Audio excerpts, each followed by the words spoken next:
few nights ago, the Memphis Grizzlies took on the Los Angeles Lakers, and if you watched the game or you've been on social media in the last few days, you would know that there was a bit of an altercation between Dillon Brooks / the Memphis Grizzlies and Shannon Sharpe. After the game, Dillon Brooks was asked about the situation, and he referred to Shannon Sharpe as a blogger and a regular pedestrian. A regular pedestrian like him? No. He shouldn't have never came back in the game. But Shannon Sharpe is definitely not a regular pedestrian. He's a 3-time Super Bowl winner and a Hall of Fame tight end. The level of arrogance it takes to call someone like Shannon Sharpe a regular pedestrian is beyond imaginable. And it brings me to the question of, are the Memphis Grizzlies too cocky? After hearing that post-game interview, I decided to look up Dillon Brooks' career accolades, because for him to call someone like Shannon Sharpe basically a nobody, he must have a pretty solid Hall of Fame career himself, right? Well, here's Dillon Brooks' Hall of Fame career. If y'all ever need a joke, just show him this, cause there's literally nothing here.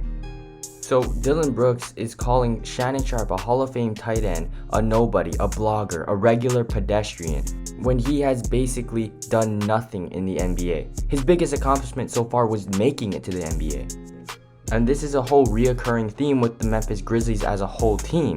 They talk a lot of trash, but they have no career or any sort of winnings to back it up. I mean, we could even take it back to about 9 months ago when Dillon Brooks decided to say, we were able to, create something like this and, keep building this dynasty and this program up. Now we fast forward to the Christmas Day game of the Golden State Warriors versus the Memphis Grizzlies. The Warriors were without Steph Curry and Andrew Wiggins, and yet they still came up on top over the so-called Dynasty Memphis Grizzlies. This game can basically be summarized as the Warriors trolling the Memphis Grizzlies for 48 minutes. But 48 minutes wasn't enough for Clay, so he had to get some trolling in the post-game interview.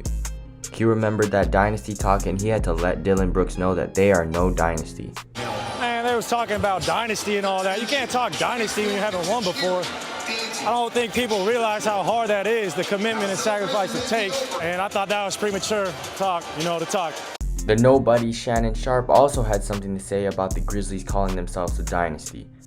Shannon, how embarrassed should y'all be about those comments now? They should be very embarrassed because they do all that talking and don't do a whole lot of winning.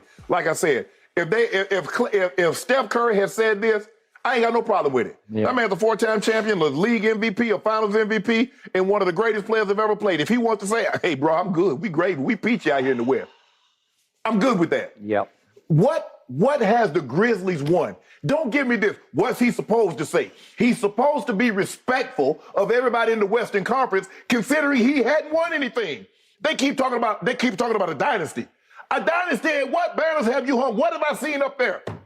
Well, I don't see it. The Warriors can say, we are a dynasty. Mm-hmm. We won 4 championships in 6 years. That's a dynasty. Yeah. Or if you want to say the Celtics or the Lakers, and when they were Magic in the 80s, that was a dynasty. Yeah. You ain't no damn dynasty because you made the playoffs. Mm. And they keep talking about, we this, we that, we got.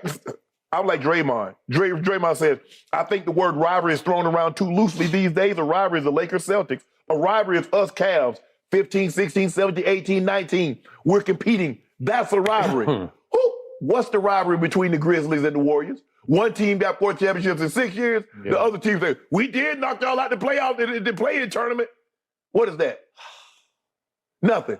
So all this, we this, we that, until y'all advance, until y'all get some banners, ain't nobody taking y'all serious. They just like some young dudes just over there chirping. That is true. They did give the Warriors all they wanted last year in that 6-game playoff round. But you can't skip. You can't lose to them without Steph and without Wiggins last night by 14. I agree.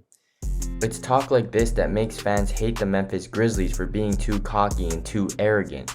But don't worry guys, that's not all. I got more. Just last season, the Grizzlies played the Los Angeles Lakers, and once again they were trash talking. But this time they were trash talking LeBron James himself. Missed field goal attempt, but he'll go to the line and shoot some free throws. Only his 3rd and 4th free throws of the night.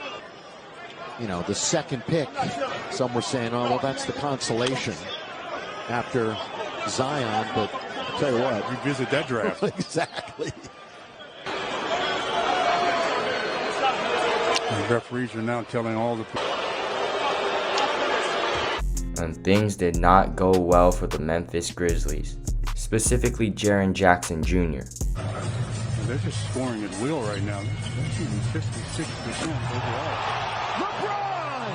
Bring it right back with authority. Once again, the Memphis Grizzlies go after an established athlete and trash talk them as if they aren't one. And then they get it immediately thrown right back in their face. Speaking of it getting thrown right back in their face, let's throw it back to last season, Game 1, the Warriors versus the Grizzlies in the playoffs. I don't know if y'all recall this game, but let me show you this clip of Ja saying, "He can't guard me" to Kuminga. And now towards the end of the game, Ja has basically a one-on-one drive with Steph Curry. And if you know Steph Curry, he's not the greatest defender in the world, but yet Steph Curry still comes out on top and blocks the shot right back into Ja's face. Curry would get his revenge by saying, "I can guard him, I can guard him," in response to what Ja said to Kuminga earlier in the game.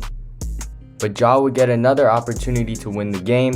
He gets a layup, but turns out he would miss the entire rim. And the Warriors would go on to win this game and not the Grizzlies. So after me giving you guys all these examples, and I'm sure there are more out there, but I'm just wondering, do you guys think that the Grizzlies are just very confident, or do you believe that it's getting closer to more cockiness and more arrogance? I would really like to know, because I feel like this could go either way, and I could easily see how you would think that they are just very confident in their own abilities. I mean, even when Ja was interviewed and said that he would cook Michael Jordan in a 1v1, and he said, "I'm never going to say anyone would beat me in a 1v1. I would have cooked him too. You would have cooked Michael Jordan? Man, nobody got more confidence than 12. No, that's what you're supposed to say. I get it. As you should. Yeah. I'm never going to go and say nobody going to beat me in one-on-one or anything. Yeah, I mean, I could see that as just being confident, because it's tough to say that you yourself is going to say you would lose. But then I could also see it's on the side of almost delusion to think that Ja Morant would beat Michael Jordan in a 1v1, let alone cook him, and I highly doubt that. Alright, well, that's going to do it for this video. If you liked it, hit subscribe, leave a like on the video, and comment down below, do you guys think the Grizzlies are too cocky, or is it just a lot of confidence? Peace.